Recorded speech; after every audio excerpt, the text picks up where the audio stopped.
আসামি সুলতানা ও তার স্বামী মোবারক হোসেন রাজশাহী শহরে বসবাস করত। তাদের সাথে কোনো ভিক্ষুকের দেখা হলে ভিক্ষুকদেরকে চাল, আটা, চিনি দিবে বলে তাদের কাছ থেকে সিম সংগ্রহ করত।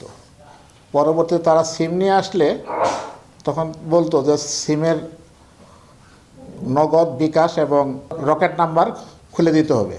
তখন তারা এই চিনির, ডাল, আটা পাওয়ার আশায় তাদের আইডেন্টি কার্ড দিয়ে সিমে বিকাশ খুলে পিনকোড সহ এই আসামিদেরকে সরবরাহ করত।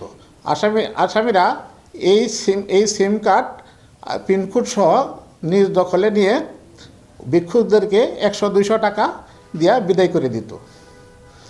তার পরবর্তীতে এই সিম কার্ড ব্যবহার করে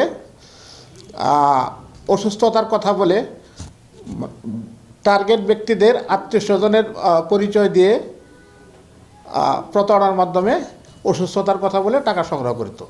এইভাবে প্রতারণার মাধ্যমে টাকা আত্মসাৎ করিত। আর উদ্ধারকৃত এই সমস্ত টাকা তার ঘরেই পাওয়া যায়।